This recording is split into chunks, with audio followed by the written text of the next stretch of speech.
তো গাইস বরাবরের মতো কিন্তু আজকে একটা ব্লগ ভিডিও নিয়ে আইসা বললাম। তো ব্লগ ভিডিও নিয়ে আজকে জমিয়া কথা হবে আপনাদের সাথে। তো আজকে কথাবার্তা বলবো, ঈদ তো চলে গেল নাকি, কুরবানি ঈদ শেষ মোটামুটি। মানুষের ঈদের যে একটা আমোদ প্রমোদ উল্লাস বিলাসিতা ঘোরাফেরা সবগুলো মোটামুটি শেষ। এখন কথা হলো, আমরা যারা কুরবানি দিলাম এবার কুরবানি ঈদ মোটামুটি যারা বিত্তশালী অর্থশালী, যাদের অর্থ আছে টাকা আছে, ধনশালী আর কি, যারা টাকা পয়সা বেশি, ওদের ব্যাপারে আমি একটা কথা আজকে একটু আলোচনা করবো, কথা বলবো। গাইস আসলে সেটা হলো, আমাদের যে বর্তমানে একটা প্রতিযোগিতা চলতেছে, কুরবানির প্রতিযোগিতা, টেন্ট কে কার সাথে কত বেশি টাকা দিয়ে বড় গরু কুরবানি দিতে পারে। হ্যাঁ, এই ট্রেনটা কিন্তু বর্তমানে চলতেছে, বিশেষ করে এটা বর্তমানে গ্রাম অঞ্চলে চলতেছে। শহরে তো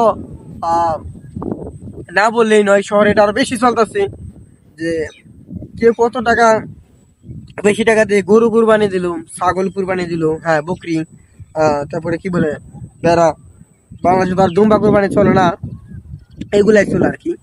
তো তারপরে মহিষ, তো এগুলা কিন্তু বর্তমানে ট্রেন্ড চলতেছে। তো এদের উদ্দেশ্যে আমি একটা কথা বলি, ভাই কুরবানি দিবেন আল্লাহর রাস্তায়। হ্যাঁ, আল্লাহ তো মানুষের ই দেখে না যে আপনি কত বড় গরু কুরবানি দিলেন, আল্লাহ কিন্তু মানুষের এই বিষয়টা ওইভাবে দেখে না যে এই লোকটা বেশি বড় বড় কুরবানি দিল, হ্যাঁ ওনার বেশি ফায়দা হবে, ওনার বেশি লাভ হবে, আল্লাহ ওনার নেকিতে অনেক সওয়াব দেবে। বিষয়টা কিন্তু এমন না, এটা আমরা জানি।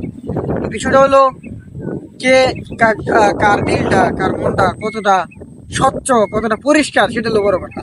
হ্যাঁ, মনটা কতটা পরিষ্কার রাখা কুরবানিটা দিল, সেটা হলো বড় কথা। তো বর্তমানে আমি ঈদে আইসা যে বিষয়টা দেখলাম, কুরবানি ঈদে কুরবানি দিতে গিয়া বর্তমানে বেশিরভাগ লোকেরই মানে কথাবার্তা চালচলন ভাবভঙ্গিতে যেটা পাইলাম, যে আসলে সবাই বর্তমান দেখাচ্ছে কে কত দামি ছাগল কিংবা গরু কুরবানি দিতেছে, কারটা কত সুন্দর। হ্যাঁ, এটা বর্তমানে বেশি চলতেছে। তো ওনাদের উদ্দেশ্যে আমার এই কথাটাই, তা আপনারা সবসময় যে ভাই এই বেশি দামি দিয়ে গরু কুরবানি দিতেছেন, ভাবছেন অনেক বড় হয়ে গেছেন, বিষয়টা এমন না। আপনারা অবশ্যই দিলটাকে পরিষ্কার করেন, আগে দিলটাকে স্বচ্ছ করেন। স্বচ্ছ কইরা আপনার সামর্থ্য অনুযায়ী ছোটটা কুরবানি দেন, ছোট একটা গরু কুরবানি দেন কিংবা ছাগল কুরবানি দেন। এখানে টাকা মানে মানুষকে দেখানোর জন্য যে আমি আসলে দানশীল লোক, আমি আসলে এই এলাকার সবচেয়ে বিত্তশালী, কিংবা আমার ভিতরে পাওয়ার আছে, আমি বড় গরু কুরবানি দিতেছি, বড় ছাগল কুরবানি দিতেছি, এটা দেখানো আসলে ঠিক না। হ্যাঁ, আপনাদের উদ্দেশ্যে বলছি, নেক্সট টাইমে যখন কুরবানি এগুলা চলবে আমাদের মাঝে, আবারও যদি আমরা বেঁচে থাকি, আল্লাহ যদি আমাদেরকে কুরবানি করার তৌফিক দান করে, অবশ্যই আমরা ভাই এত বড় গরু কুরবানি না দিয়া আমাদের সামর্থ্য অনুযায়ী গরু কুরবানি দেব, আর দিলটাকে পরিষ্কার করব। আসলে ও বেশি টাকা দিয়ে বেশি বড় গরু কিংবা বড় ছাগল কিনা কুরবানি দিয়া মানুষের দেখায় কোনো লাভ নাই। আল্লাহ আপনার পরিষ্কার দিলটাই দেখবে, আপনার তাকওয়াটা দেখবে। হ্যাঁ, আপনার খালিস দিলটা দেখবে, আপনার দিলটা কতটা স্বচ্ছ, কতটা পরিষ্কার, আপনি মানুষকে কতটা ভালোবাসেন, আল্লাহ কিন্তু এটাই দেখবে। আপনার কিন্তু এই বড় গরু দেখবে না। তো এটা খেয়াল রাখে আপনারা কুরবানি দিবেন ভাই। আরেকটা বিষয় কি, কুরবানি দেওয়ার পর আমরা যে বুঝতের বিষয়টা আমরা কি করি, এটা মনে করেন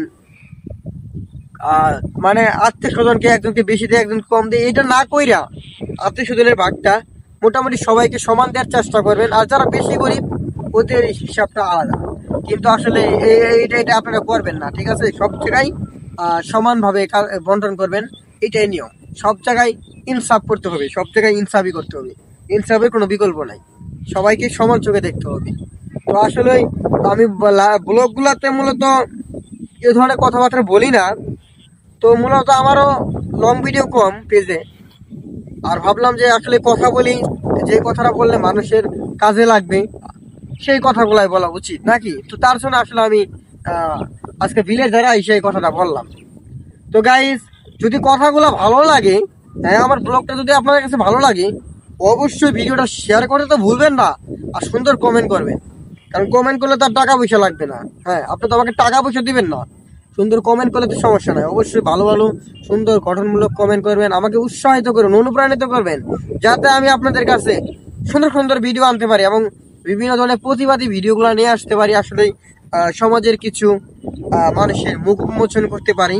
হ্যাঁ, ঠিক আছে, কিছু যেগুলা সমাজের কিছু কীট পতঙ্গ আছে তাদের বিষয়গুলো আমি তুলে ধরতে পারি। আসলে আলোচনা আর বাড়াবো না। সবাই যদি ব্লগটা ভালো লাগে, কথাগুলো ভালো লাগে, ভিডিওটা শেয়ার করে দেবেন। ভালো থাকবেন, সুস্থ রাখবেন আপনার পরিবার এবং আত্মীয় স্বজনকে। আল্লাহ হাফেজ।